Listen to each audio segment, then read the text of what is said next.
दोस्तों, आप लोगों से हमारी रिक्वेस्ट है कि प्लीज़ आप लोग अगर अभी तक चैनल सब्सक्राइब नहीं किए हैं तो प्लीज़ सब्सक्राइब कर लीजिए, लाइक करते रहिए और कमेंट करते रहिए। चलिए दोस्तों, अब इस रोमांटिक कहानी का आगे का पार्ट स्टार्ट करते हैं। राज की बातों से अब शीतल की भी हंसी छूट गई। पूरा अग्रवाल परिवार इतने दिनों बाद हंसी के ठहाकों से गूंज रहा था। सबको हंसते देख अनकेत सरला की तरफ चुप धीरे से कहते हैं, आज पकड़ी गई तुम्हारी चोरी बच्चों के आगे। अब देखो ये लाड साहब तुम्हारी बात बात पर कैसे बैंड बजाएगा। सरला अनकेत को घूर कर कहती हैं, मुंह बंद रख लो अपना, सब तुम्हारा किया धरा है और भूलो मत मैं इनकी माँ हूँ। एक आवाज़ में बोलती बंद कर सकती हूँ इनकी। विश्वास नहीं तो रुको ट्रेलर दिखाती हूँ। सरला सबको देख गुस्से भरी आवाज़ में कहती हैं, राज अब लिमिट क्रॉस कर रहे हो तुम, बहुत हो गया तमाशा, अब काम पर लग जाओ। भरत तुम्हें टाइम से पापा के साथ ऑफिस निकलना है ना। भरत सरला को गुस्से में देखकर खड़े होकर कहते हैं, जी मम्मा। सरला कड़क आवाज़ में कहती हैं, नीलू बहू कितनी देर से बैठी हो तुम, अभी कमर में दर्द बढ़ा गया तो बैठी रहना, फिर नेहू को लेकर जाओ और अपने कमरे में आराम करो। लंच से पहले बाहर नहीं निकलोगी, समझी। नीलमा फुर्ती से नेहू को लेकर कहती है, जी मम्मा। भरत आइए आपके कपड़े निकाल दें।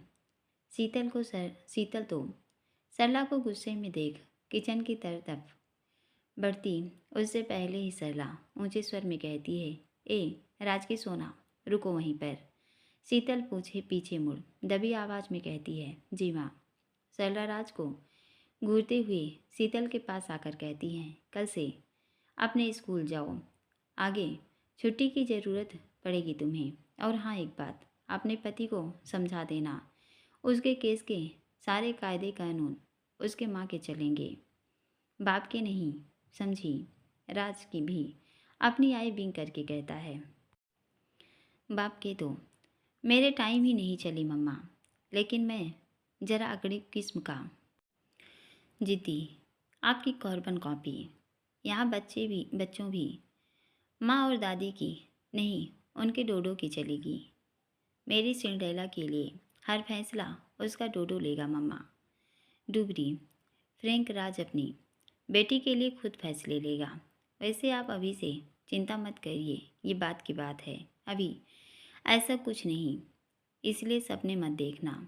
जब गुड न्यूज़ होगी हमारी तरफ से तो गॉड प्रॉमिस सिंड्रेला की दादी को ये न्यूज़ सबसे पहले मिलेगी। इतना बोल सरला का गाल चूम बाहर भागते हुए कहता है, मेरा गुस्सा सोना पर निकाल देना। आफ्टर ऑल दो जिस्म एक जान है हम। Love you my sweet mumma, love you nani maa, love you papa and love you Bharat Neelu princess champ and my beautiful Sona, love you too darling. Raj की बेबाकी भरी बातें सुन शीतल की आंखें शर्म से झुक गई।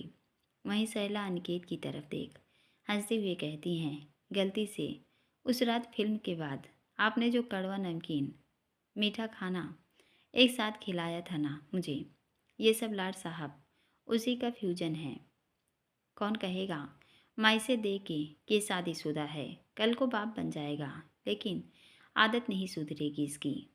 शीतल को मुस्कुराते देख कर कहती हैं, ऊपर से मिल गई इसे सीधी साधी बीवी, तेज तर्रार मिली होती तो कान खींच कर रखती इन नवाब के। सोना की तो ये खुद ही क्लास लगा देता है। वैसे शीतल, राज ने बताया तुम्हें बेटा कहाँ का प्रोग्राम बनाया है उसने। शीतल सरला की तरफ देख बेचारा सा मुँह बनाकर कहती है, नहीं माँ, कल रात से पूछ रहे हैं, बताया कुछ नहीं, ऊपर से साफ शब्दों में कह दिया, जब वहाँ पहुँचोगी तो खुद देख लेना। सरला हंसते हुए कहती हैं, देख लिया माँ, नमूना इसे कहते हैं, सातिर दिमाग। नानी माँ सरला की फिरकी लेते हुए कहती हैं, अब आप अपनी माँ पर गया है, दिमाग तो तेरे जैसे ही चलेगा उसका। सरला गुस्से से कहती हैं, माँ आप भी आज खूब टांग खींच रही हो मेरी, लगता है सब नशे में धुत हो आज। वो बड़बड़ाते हुए कुशा को हाथ पकड़ अपने कमरे में ले जाती हैं। इधर शीतल किचन से फ्री होकर जैसे ही ऊपर आती है, टेबल पर रखा उसका फ़ोन बज उठा। राज उस समय ड्यूटी जाने के लिए रेडी हो रहा था। शीतल फ़ोन उठाकर कहती है, हाँ वर्षा, आज सुबह सुबह लगता है भाई कॉलेज चले गए, तभी तुझे फुर्सत मिली। वर्षा सुमन के पास बैठते हुए कहती है, सही पकड़ी जाने मन, मुझे तो तेरे भाई के जाने के बाद फुर्सत मिल जाती है, लेकिन तुझे एसीपी की कैसे कभी रियायत नहीं मिलती। मम्मा शिकायत कर रही हैं, घर आना तो दूर, आज 4-5 दिन से तूने एक कॉल नहीं किया उन्हें। इतना भी क्या ससुराल वाली बन रही है, फ़ोन पर तो बात कर सकती है न सीतू। वर्षा का अंदाज देख शीतल हल्की मुस्कान लेकर कहती है, ओए सास की चमची, ज़्यादा गुस्सा नहीं, तुझे पता है ना घर पर कोई नहीं था, मैं तो बिजी थी, लेकिन तुम सास बहू ने भी कौन सा फ़ोन करके मेरा हालचाल पूछा। वो बाबू सर में कहती है, लेकिन पापा भाई जीजू हैं मेरी वर्षा, इन तीनों के होते मुझे मायके की कमी महसूस नहीं होती।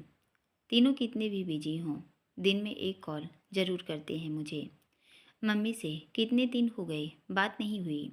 शीतल की आंखों की नमी जैसे ही राज ने मिरर से देखी, वो अपने बेल्ट वहीं रख फुर्ती से उसके पास आकर गंभीर आवाज़ में कहता है, सोना, आंखों में आंसू क्यों आए? वर्षा ने ऐसा क्या कह दिया तुम्हें जो तुम? शीतल राज के मुंह पर हाथ रख धीरे से कहती है, कुछ नहीं राज। वर्षा, हम तुमसे बाद में बात। शीतल की बात भी पूरी नहीं होती कि राज उसके हाथ से फ़ोन लेकर गहरे स्वर में कहता है, वर्षा, कोई प्रॉब्लम? सोना की आंखों में आंसू। वर्षा राज की आवाज़ सुन घबराते हुए कहती है, नहीं जीजू, कोई प्रॉब्लम नहीं, बस माँ बेटी की काफ़ी दिन से बात नहीं हुई, शायद इसलिए वो।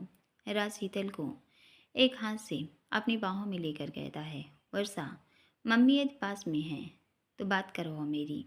वर्षा सुमन को देख बेचारा सा मुंह बनाकर कहती है, जी जीजू, मम्मा बात करिए। सुमन फ़ोन लेकर जैसे ही बोलने के लिए मुंह खोलती हैं, उससे पहले ही राज सधी आवाज़ में कहता है, चरण स्पर्श मम्मी, संडे को देव और मेरा रेस्ट है, तो पूरा दिन हम सब आपके पास रहेंगे। पापा और सौर को भी बता देना आपके उस दिन घर रहें। और हाँ, मुझे आपके हाथ की कढ़ी कचौड़ी और मटर पुलाव खाना है, मलाई प्याज की सब्ज़ी के साथ। तो इस बार पूरा खाना आप बनाएंगी, बाहर करना मैं कुछ खाऊंगा, ना ही सोना से जल खाएंगी। एंड लास्ट, मम्मी सोना का बिजी शेड्यूल रहता है, वो फ़ोन नहीं कर पाती, इसलिए आप नियम से दिन में एक बार उससे बात करिए, क्योंकि आपकी याद में वो आंसू बहाती है जो मुझे पसंद नहीं। सुबह सुबह उसकी आंखों में आंसू राज बर्दाश्त नहीं कर सकता। मुझे लेट हो रहा है ड्यूटी को, तो आप सोना से थोड़ी देर बाद बात कर लीजिएगा, क्योंकि अभी मेरा टाइम है। टेक केयर, मिलते हैं संडे को, बाय मम्मी। सुमन धीरे से कहती हैं, बाय बेटा। वो फ़ोन टेबल पर रख अपना सर पकड़कर कहती हैं, हे भगवान, क्या दामाद मिला है मुझे। वर्षा, क्या ज़रूरत थी तुझे उनकी बीवी को सुनाने की? तेरे चक्कर में मेरी लंका लगा दी, मतलब हद है। मेरी बात सुनी नहीं और खुद के गीत गाकर फ़ोन रख दिया। मेरा टाइम है, अब बाद में बात करना। इतना सीधा जवाब कौन देता है वर्षा? वर्षा जोर से हंसते हुए कहती है, एसीपी राज अग्रवाल देता है। मम्मा, मज़ा आ गया। जीजू का जलवा देखकर मुंह बनाकर कहती है, सास की आवाज़ ही नहीं निकली दामाद के आगे। सुमन हंसते हुए कहती हैं, अच्छा हुआ नहीं निकली, वरना रही सही कसर पूरी कर देते। एक देव हैं और एक राज है, भैया दोनों विपरीत मेल हैं। पता नहीं मेरी सीतू कैसे इन्हें संभालती है। वर्षा सुमन के मज़े लेते हुए कहती हैं, आने तो संडे को, आपके सामने ही पूछूंगी जीजू से। सुमन उसका कान पकड़ कर कहती हैं, तू भी कम नहीं, पूरी राज की कॉर्बन कॉपी है। चल अब भजन सुन लिए तो काम निपटा जल्दी, 2 बजे कुकिंग है, बुकिंग है हमारी। वर्षा सुमन के गले लगकर कहती है, हाय क्या बात है, मेरी कैटरीना कैफ, बड़े उतावले हो रहे हो आप तो। पापा के साथ डेट पर जाने का मूड है क्या? सुमन गुस्से में जोर से कहती हैं। वर्षा, लिमिट में रहो अपनी। वर्षा एकदम से सकपका कर कहती है, सॉरी मम्मा, वो आपका मूड सही करने के चक्कर में। सुमन उसे गले लगा कर कहती हैं, एसीपी का भूत आ गया तेरी सास में। कैसा लगा मजाक बहुरानी? वर्षा हंसते हुए कहती है, जान निकाल दी सासू माँ। दोनों एक दूसरे की तरफ देख खिलखिलाकर हंस पड़ी। शीतल राज को घूरते हुए कहती है, राज ये क्या तरीका था बात करने का? आपने मम्मी की बात ही नहीं सुनी, खुद का राग अलाप फोन रख दिया। ऐसे कौन करता है? मम्मी क्या सोचेंगी राज? राज उसे अपने सीने से लगा कर कहता है, ये आंसू बहाने से पहले सोचना था सोना। ड्यूटी जाते वक्त तुम्हारी आंखों में आंसू, जानती हो तुम फिर समझ नहीं पड़ता क्या? जब इतनी याद आ रही थी तो टाइम निकाल मम्मी से बात करनी थी ना। मुझे कहा तुमने एक बार भी, घर पर कोई नहीं था जब हम दी जीजू के पास जा सकते हैं तो मम्मी पापा के पास नहीं जाते। यहाँ पक्षपात तुम करती हो सोना, और सबको लगता होगा मैं तुम पर पाबंदी लगाता हूँ। और हाँ, अपने बेबी की आंखों में आंसू देख राज सब कुछ भूल जाता है। और वैसे मैंने मम्मी को कुछ गलत नहीं कहा। हाँ, बात नहीं सुनी उनकी, क्योंकि अभी मेरे पास टाइम नहीं। फ्री होकर मैं अपनी सासू माँ से खुद बात कर लूँगा। अब तुम्हारी हिटलर गिरी पूरी हो गई हो तो मुझे मेरा विटामिन की दो पूरे फेस पर, ताकि धूप में मुझे चक्कर वक्कर नहीं आए, बॉडी में बैलेंस बना रहे मेरे। कम फास्ट, इतना बोल उसकी तरफ अपनी गहरी नज़रों से देखने लगा। शीतल राज को घूरते हुए कहती है, कुछ ज़्यादा बावले नहीं हो रहे आजकल आप? और ये क्या कल रात से विटामिन के एल रखा रखा है? बीबी से ऐसे कौन बात करता है? राज शीतल को देख शरारती अंदाज में कहता है, बीबी से नहीं तो गर्लफ्रेंड से बात करूं क्या? वैसे ये तुम चाहती हो तो मुझे कोई आपत्ति नहीं। और हाँ, एक बात बताऊं तुम्हें, अगले महीने हमारी टीम में, मतलब अजमेर थाने में, मेरे और देव के अंडर में एक लेडी एसआई ज्वाइन करने वाली है। वो भी सुना है अनमैरिड। अब सोच लो, यदि विटामिन तुम्हारी तरफ से भरपूर नहीं मिले तो कहीं शरीर की पूर्ति के लिए उसके पास। एकदम से बोलते हुए राज की नज़रें शीतल के बहते आंसुओं पर पड़ती है। वो घबरा कर उसका चेहरा अपने हाथों में लेकर कहता है, सोना यार, मजाक कर रहा था तुम्हारे साथ, कोई नहीं ज्वाइन कर रहा है यहाँ। शीतल राज के सीने से लगकर कहती है, ऐसा मजाक सपने में भी मत करना राज हमसे, वरना हम सह नहीं पाएंगे। जिस दिन आप हमसे रूठे, आपकी सोना जीते जी। राज बेचैन स्वर में कहता है, स्टॉप इट सोना, एक लफ्ज नहीं। और कान पकड़ कर कहता है, सॉरी यार, अब कभी मुंह से ये बात नहीं निकलेगी। वो शीतल को अपने आगोश में कस लेता है। दोनों कुछ देर यूं ही एक दूसरे की बाहों में लिपटे रहे। और रात धीरे से कहता है, सोना, देव आता होगा, नीचे चलें? शीतल उससे अलग हो उसकी ओर देखती है और हल्के से ऊंचा हो राज के होठों को चूमते हुए कहती है, जल्दी आइएगा, हम इंतज़ार करेंगे आपका। राज उसके गालों को थपथपा कर कहता है, भाभी और नेहू के साथ मस्ती करो, थोड़ी देर में आता हूँ, फिर शॉपिंग पर चलेंगे। इतना बोल उसका गाल चूम हाथों में हाथ डाले नीचे चला जाता है। देव के आते ही वो दोनों भाटिया से मिलने जेल पहुंच गए। सैंकी और अनीता की मौत की खबर भाटिया की रात को ही मिल गई थी। जैसे ही देवराज उसके सामने पहुंचे, वो उन्हें देख गुस्से से बौखला उठा। राज उसे देख टेढ़ा मुस्कुराते हुए कहता है, क्या कहा था तूने? 4 कंधे पर तेरे सामने आऊँगा, देख ले, अपने पैरों पर खड़ा हूँ तेरे सामने। अब बता, किसकी औकात दिखाऊं तुझे? तेरा दायां हाथ काट दिया, अब अगला बार तेरी जड़ पर करूँगा। कह देना अपने शागिर्दों से, हिम्मत है तो बचा कर दिखा अपने बॉस और उस नकाबपोश को। पाताल से भी ढूंढ कर ले आऊँगा और तेरे सामने उसके टुकड़े करूँगा। अगर असली माँ का दूध पिया है तो नाली के कीड़े हाथ लगा कर दिखाना। देव और उसकी परछाई को जो हस्र उस कमीने का किया, उससे बुरी मौत तुझे दूंगा, समझा। भाटिया राज की बात सुन जोर से हंसते हुए कहता है। एसीपी अग्रवाल, हाथ लगाने की बात नहीं हुई तेरे दोस्त को। हम तो यहाँ बैठे बिठाए बिना हाथ लगाए इसका काम तमाम करेंगे और तुम सब तमस बिन से सिर्फ नज़ारे देखोगे। एक चीज़ से मत उछले सीपी, अभी युद्ध शुरू हुआ है। असली जीत भाटिया के हिस्से आएगी। देखता हूँ बकरे की माँ कब तक खैर मनाती है।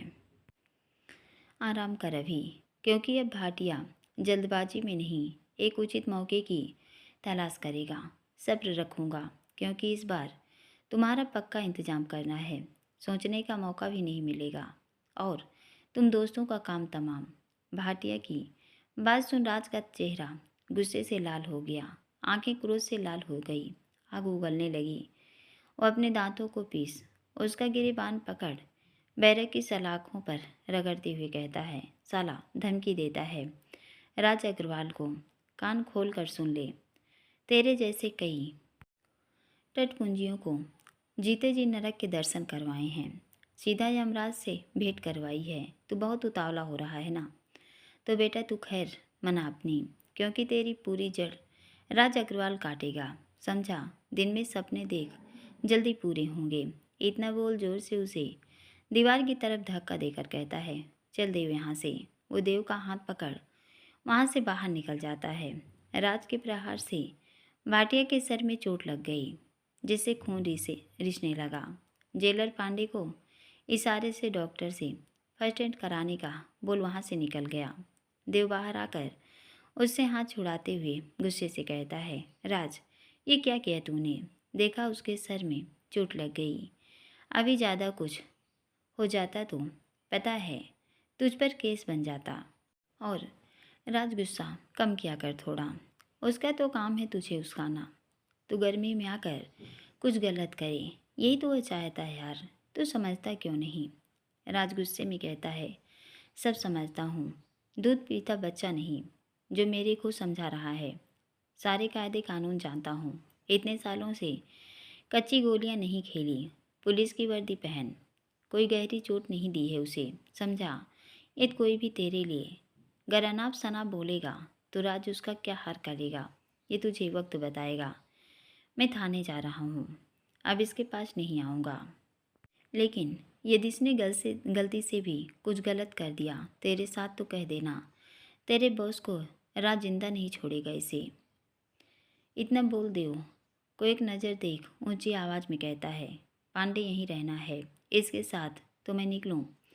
राज का फुल एटीट्यूड और गुस्सा देख देव पांडे के चेहरे पर मुस्कान आ गई।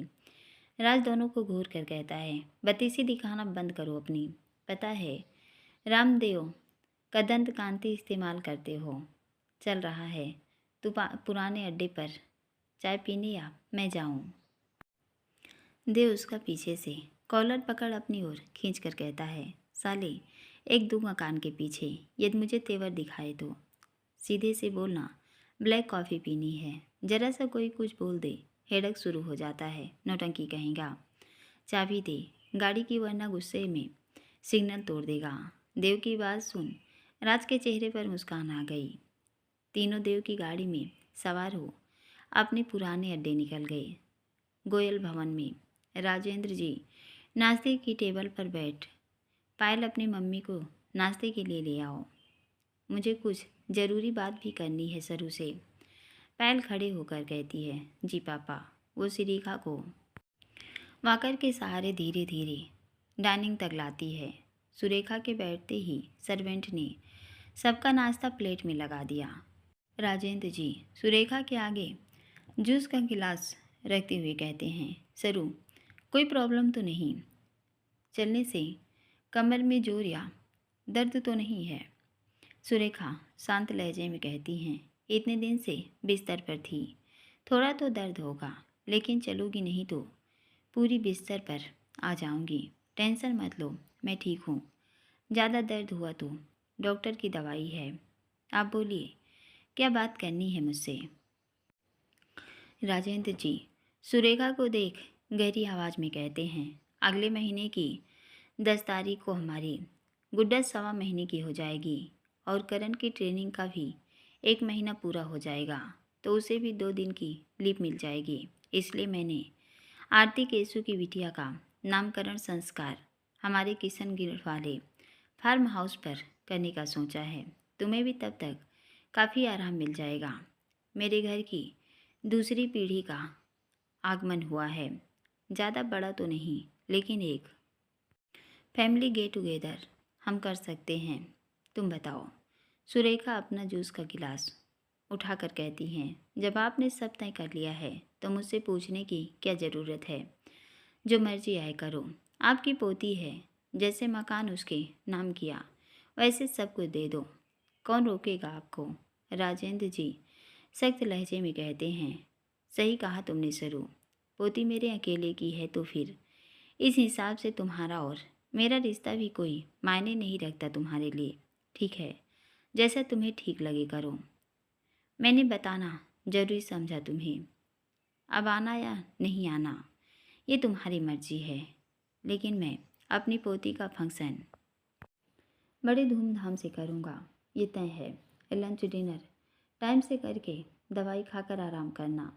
मैं एक मीटिंग के लिए केसु के साथ जयपुर निकल रहा हूँ। आते हुए लेट हो गया तो वहीं उसके पास रुकूंगा। पायल ध्यान रखना अपनी मम्मी का, वैसे देना है तुम लोगों के साथ। और हाँ, सरू करण को शाम तक फ़ोन मत करना, उसका ट्रेनिंग शेड्यूल टफ है, वो फ़ोन नहीं उठाएगा तुम्हारा। Take care. इतना बोल गाड़ी की चाबी और बैग लेकर निकल जाते हैं। उनके जाते ही पायल सुरेखा का हाथ पकड़कर कहती है, मम्मी मुझे भी आपसे ज़रूरी काम, आई मीन आपको कुछ बताना है। हेल्प चाहिए मुझे आपकी। सुरेखा बड़े प्यार से कहती हैं, बोलो बच्चे क्या बात है। पायल अपनी माँ के पास सरक उनके कंधे पर सर रख कहती है, सुरेखा की कमर में हाथ लपेट कर कहती है, मम्मा वो मैं एक लड़के को पसंद करती हूँ। काफ़ी दिनों से मुझे इस बारे में आपसे बात करनी थी, लेकिन आपके हॉस्पिटल में एडमिट होने के कारण मेरी हिम्मत नहीं हुई आपसे बात करने की। पायल की बात सुन सुरेखा हैरानी से उसकी ओर देखते हुए कहती हैं, लेकिन पायल तुझे पता है ना, तेरे पापा को ये सब चीज़ें पसंद नहीं। मुझे नहीं लगता कि वो तुझे इस रिश्ते में आगे बढ़ने की इजाज़त देंगे। वैसे भी पायल अभी तेरी इतनी उम्र नहीं हुई बच्चे। दूसरी बात करण तुझसे उम्र में बड़ा है, पहले उसकी शादी करेंगे हम, बाद में फिर तेरी। और अभी तेरी पढ़ाई चल रही है बेटा, ये सब छोड़ पायल और अपनी पढ़ाई पर ध्यान दे। वैसे भी तू हमारी इकलौती बेटी है, हम तेरी शादी किसी अरे गहरे से नहीं कर सकते। आज अजमेर में हमारे खानदान का इतना नाम है, तेरे पापा का इतना बड़ा बिजनेस एम्पायर है, और अब तो तेरा भाई खुद एक प्रशासनिक अधिकारी बन गया है। तो हमारे घर की लाडली और 2 भाइयों की अकेली बहन है। ऐसे में एक से बढ़कर एक ऊंचे और संपन्न परिवार के रिश्ते आएंगे तेरे लिए। अपनी बच्ची की शादी हम अपने से भी ऊंचे खानदान और नामी परिवार में करेंगे पायल। मैं तो इतना कहूँगी बच्चे, अभी इन सब फालतू बातों का कोई तुक नहीं। तो पहले अपनी पढ़ाई पूरी कर, शादी बाद में हो जाएगी। अपनी माँ की बात सुन। पायल हल्के गुस्से से कहती है, मम्मी पढ़ाई और शादी दोनों अलग चीज़ है। और मैं आपको बता देती हूँ, मम्मी जिसे मैं पसंद करती हूँ वो कोई ऐसा वैसा लड़का नहीं। वो न सिर्फ एक अच्छे परिवार से जुड़ा है, बल्कि खुद भी अपने फील्ड में वेल सेटल्ड है। हर बात में परिवार की टक्कर का है, यह कह सकते हैं हमसे भी बेहतर हैं वो लोग। सुरेखा हल्के से मुस्कुरा कर कहती हैं, ओह ऐसा क्या? इसका मतलब मेरी बेटी ने अपनी माँ की पसंद का लड़का ढूंढा है। चल ठीक है पायल, ये तूने हमारे बराबर का लड़का और ख़ानदान देखा है तो मैं तेरे साथ हूँ। हर हाल में तेरे पापा को इस रिश्ते के लिए मना लूँगी, लेकिन जब तक मैं खुद संतुष्ट नहीं हो जाती इस बारे में तू तेरे पापा और करण को कुछ नहीं बताएंगी। आज तेरे पापा घर पर नहीं हैं। ऐसा कर, तू उसे फ़ोन करके अपने घर बुला ले। मैं आज ही उससे मिलना चाहती हूँ। इसी बहाने अपनी बेटी की पसंद को देख लूँगी। फ़ोन लगा उसे। पायल सुरेखा को देख अटकते हुए कहती है, मम्मी वो यहाँ नहीं आएंगे। सुरेखा अपनी आंखें टेढ़ी करके कहती हैं, नहीं आएंगे का क्या मतलब है तेरा पायल? खुलकर बता मुझे, वो लड़का कौन है, क्या करता है? यूं बातों को गोल गोल मत घुमा। पायल सुरेखा के पास नीचे बैठ उनका हाथ अपने हाथ में लेकर कहती है, मम्मा वादा करो आप मैं उनके बारे में आपको जो बताऊंगी उसे सुन आप नाराज हो न होंगी और न अपनी बात से मुकरेंगी। वो अपना हाथ आगे करके कहती है, मम्मा प्रॉमिस मी आप मेरा साथ जरूर देंगी। सुरेखा पायल की जिद देख गहरी आवाज़ में कहती हैं, पायल मैंने कहा पहले मुझे उसका नाम और ख़ानदान। पायल अपनी माँ का हाथ खुद के सर पर रख गहरी आवाज़ में कहती है, मम्मा मैं डॉक्टर देशांत को पसंद करती हूँ और हर हाल में उनसे शादी करूँगी। पायल के मुंह से देशांत का नाम सुन सुरेखा के चेहरे का रंग उड़ गया। वो पायल का हाथ छोड़ खड़े होकर गुस्से में तमतमाते हुए कहती हैं, तूने ये सोच भी कैसे लिया पायल कि मैं तेरी ये बात मानूंगी, जबकि तू अच्छे से जानती है मेरा फैसला क्या है। मेरे जीते जी ये शादी कभी नहीं होगी पायल। जिस लड़के में बड़ों से बात करने की तमीज़ ना हो, मैं उस सिरफिरे लड़के को अपना दामाद बनाऊंगी। वो गुस्से में आकर जोर से, अरे किसके खानदान और खून का कोई अता पता नहीं, वो गोयल खानदान का दामाद ये कभी नहीं होगा पायल, कभी नहीं। दूसरी बात, तुझे शर्म नहीं आई उस लड़के से प्यार कर बैठी जो पहले ही किसी और का हो चुका है। 4 दिन पहले ही जिससे उसकी सगाई हुई है, न वो उसी लड़की के लायक है समझी। तेरे लिए नहीं बनाओ डॉक्टर।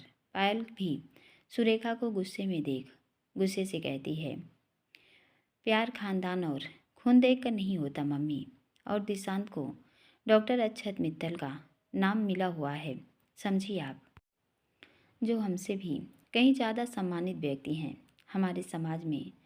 आपको कुछ पता है?